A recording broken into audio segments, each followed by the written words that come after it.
dimulai sebagai sebuah komunitas kecil yang terdiri dari penenun, pembatik, petani-petani sutra di daerah Purwosari, Pasuruan, tempat di mana saya bertumbuh, lahir, besar, di mana komunitas kecil ini tadinya adalah komunitas yang berisi anak-anak muda dengan berbagai macam background, yang tadinya kuli bangunan, supir truk, anak-anak muda yang pokoknya nggak punya basic sama sekali dalam bidang menenun dan membatik, tapi kita berkumpul dengan satu visi misi yang sama untuk melestarikan budaya menenun, melestarikan budaya membatik khas Pasuruan ini gitu.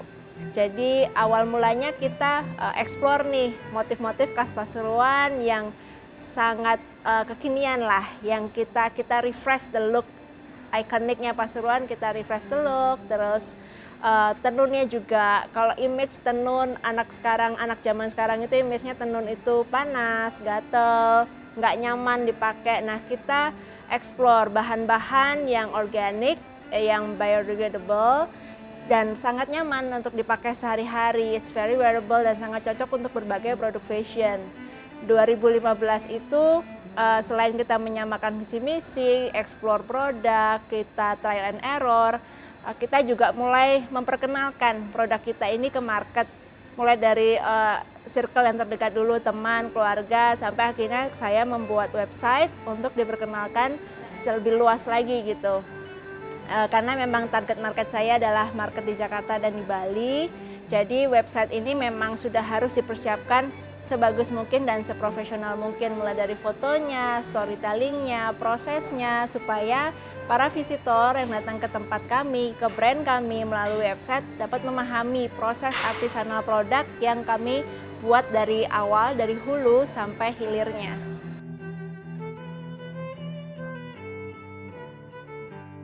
Karena kita terdiri dari berbagai macam kepala ya, dengan latar belakang yang berbeda-beda, tentu yang pertama itu adalah bagaimana kita menyamakan visi misi, mengcopy paste apa yang ada di kepala saya ini, intinya keresahan-keresahan apa yang ada di kepala saya ini supaya bisa tersampaikan ke mereka. Keresahan yang pertama, siapa nih anak muda yang akan meneruskan menjadi penenun dan pembatik kalau saat ini tidak ada satupun yang mau? Kalau jumlah penenun di desa tenun dan desa batik berkurang sampai 90% dalam 20 tahun terakhir. Kalau nanti skillnya hilang, siapa yang bisa mengajarkan lagi ke anak-anak muda? Itu keresahan yang pertama. Keresahan selanjutnya adalah waktu saya kecil, saya ingat sekali pernah dibawa oleh papa mama saya berkunjung ke sebuah rumah sutra. Rumah sutra ini masih satu daerah lah di tempat tinggal saya, beda kecamatan saja. Nah, core memory itu masih ada. Waktu kecil dibawa ke rumah sutra yang begitu besar, ngelihat ribuan ulat sutra. Waktu sudah dewasa, saya ingin berkunjung lagi ke rumah sutra itu, kok ternyata sudah tidak ada rumah sutranya, sudah gulung tikar. Nah, di situ saya sangat menyayangkan loh. Kenapa? Baru di situ saya mencari tahu, oh ternyata ada permasalahan-permasalahan seperti ini dalam dunia tekstil di Indonesia. Kita belum mampu mempunyai kemandirian serat sutra. Kita belum mempunyai serat sutra lokal. 95% serat sutra itu diimpor dari luar negeri. Jadi kita bisa dibilang lumpuh nih gitu. Nah, keresahan inilah yang membuat aku berpikir, kenapa ya? Padahal kan Indonesia sangat kaya dengan kekayaan alamnya. Tumbuhan segala macam jenis pakan dapat dengan mudah tumbuh di Indonesia.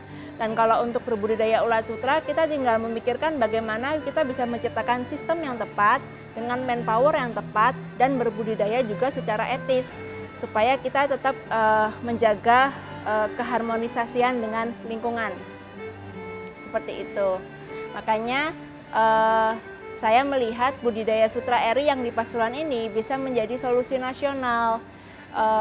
Keresahan yang tadinya sutra import ini harus bisa kita pindah kantongkan ke sutra lokal dengan berbudidaya sutra eri secara etis, yaitu tanpa membunuh pupa yang ada di dalam kepompongnya. Jadi pupa tetap hidup dan tetap bisa bermetamorfosis sempurna.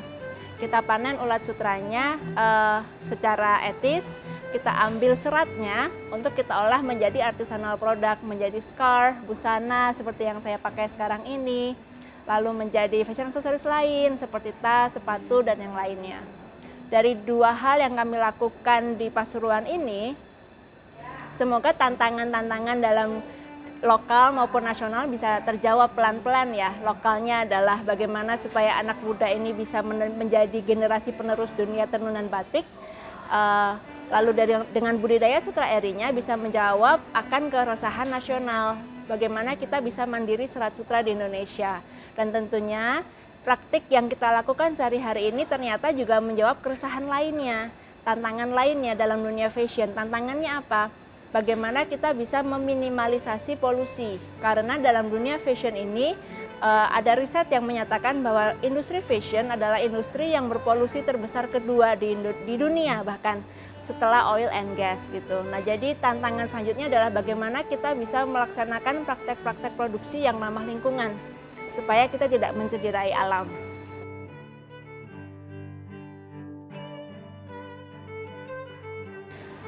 Yang pertama, konsistensi.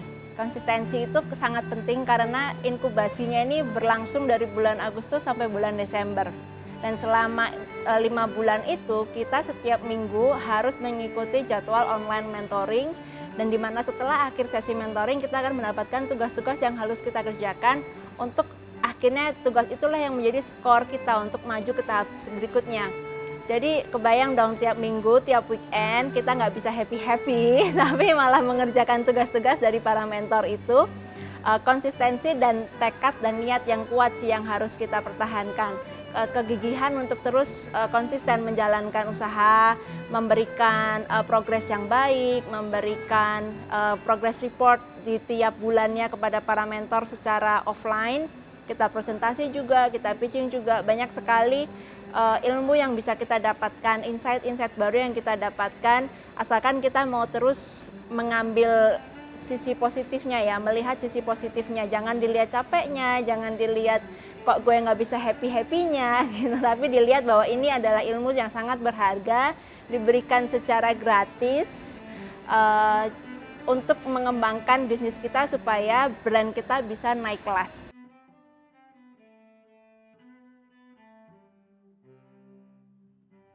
Yang pertama tetap kita harus inklusif. Dengan cara apa? Dengan cara berkolaborasi. Kolaborasi ini kita lintas industri, non-fashion maupun fashion, B2B maupun B2C, bahkan bisa B2G juga. Kita juga bekerja sama dengan kementerian untuk memberikan souvenir-souvenir yang premium. Seperti kemarin kain dipercaya menjadi souvenir untuk G20.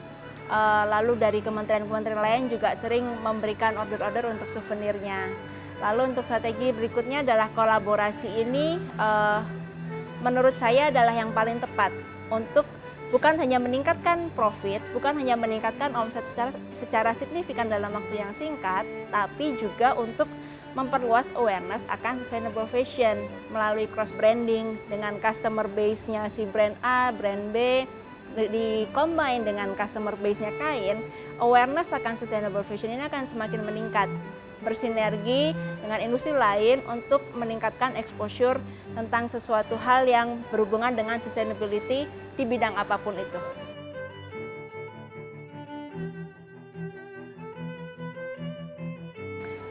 Awal mula petani ini bertumbuh memang dari 1-2 orang saja begitu ya.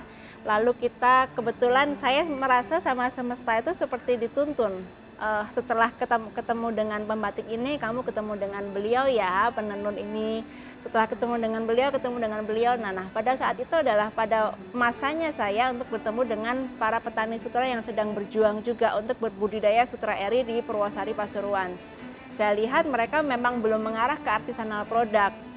Nah, disitulah peran kami, peran kain untuk pelan-pelan, step by step, we do the baby step gitu untuk mengarahkan hasil panen mereka, teknik budidaya mereka untuk masuk ke artisanal produk sampai akhirnya benang mereka bisa ditenun menjadi scarf, menjadi kain yang bisa menjadi busana.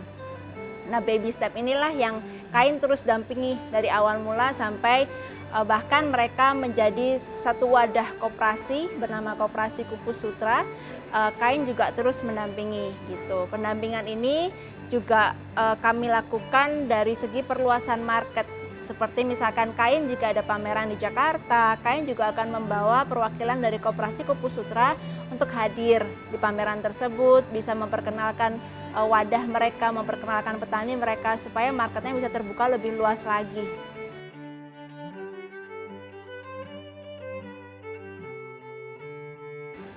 Target ini sebenarnya masih jauh. Kalau tadi saya bicara mengenai kemandirian Serat Sutra, itu angkanya di 1.000 ton. Karena angka itulah import setiap tahunnya kurang lebih sekian jumlahnya. Nah, kalau kita mau bisa mandiri Serat Sutra, ya angka itu yang harus kita pindahkan dari kantong import ke kantong lokal. Dan untuk mencapai angka itu, kita tidak bisa bergerak sendiri. Kain tidak mungkin bergerak sendiri karena kami masih level UMKM. Disinilah kita perlu menjahit kebaikan dari pemerintah, dari berbagai macam stakeholder swasta juga, untuk bagaimana mengembangkan budidaya sutra eri ini ke seluruh Indonesia, dan juga menyerap pasarnya, membukakan marketnya ini supaya hasil panen dari para petani ini bisa langsung mendapatkan komitmen buying dari para buyernya, begitu, lokal maupun internasional.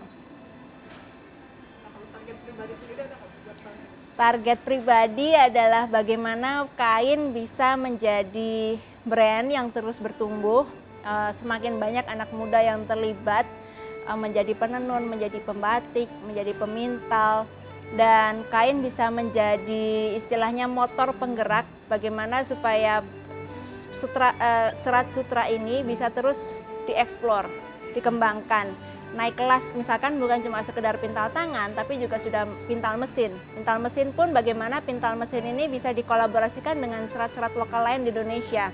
Indonesia ini kaya akan serat. Ada serat katun, serat rami, serat nanas, serat apalagi, serat rayon.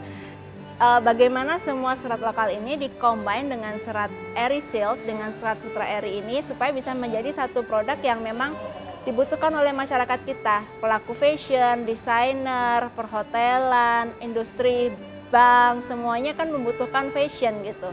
Dan bagaimana kita bisa sebagai motor penggeraknya lah.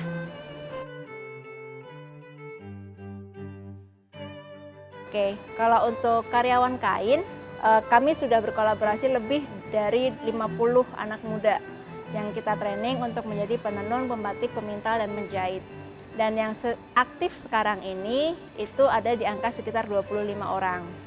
25 orang ini yang freelance ada di angka sekitar 15 orang. Jadi mereka tersebar, ada dari Pasuruan tapi beda kabupaten, Pasuruan tapi beda kecamatan, lalu juga ada dari wilayah-wilayah lain kayak di Blitar, di Tangerang, di Bogor, itu juga mitra kerja kami semua, begitu. Untuk moto hidup, aku percaya banget what goes around comes around. Jadi kalau kita menebarkan kebaikan, walaupun belum tentu kebaikan itu akan kembali ke kita, tapi seenggaknya kita sudah mengeliminasi yang jelek-jelek dulu nih, gitu.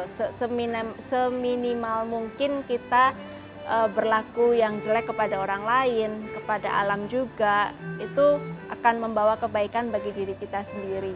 Aku percaya akan karma baik itu.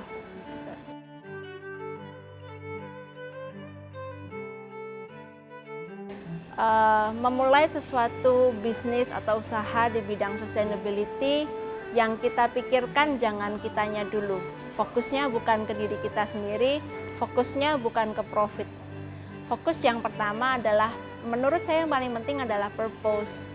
Dengan purpose itu kita punya the big why-nya. Why we do this, why we start this. Dengan the big why, kita punya motor penggerak.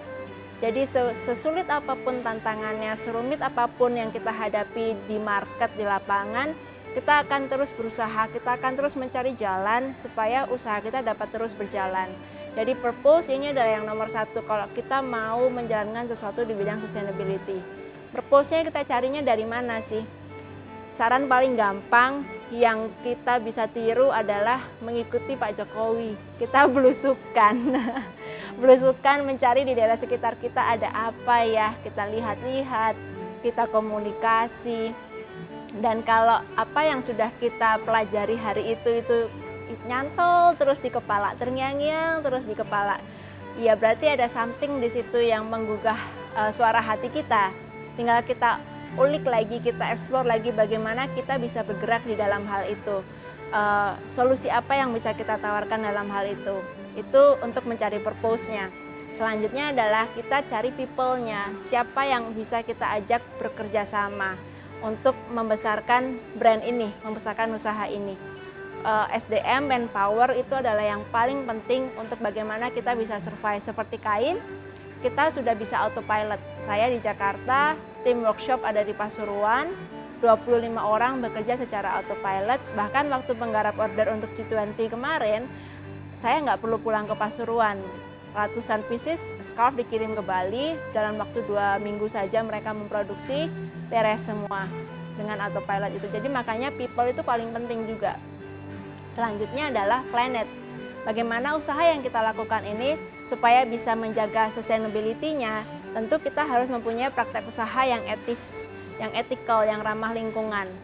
Segala unsur harus kita pikirkan, limbahnya, chemical waste-nya, semuanya harus kita pikirkan dari proses awal sampai proses akhir. Yang terakhir baru kita memikirkan profitnya. Profit ini penting karena kalau kita kerja nggak ada profitnya tentu bisnis nggak akan sustain. Jadi tetap harus kita pikirkan profitnya untuk menjaga keberlangsungan usaha kita. Terima kasih.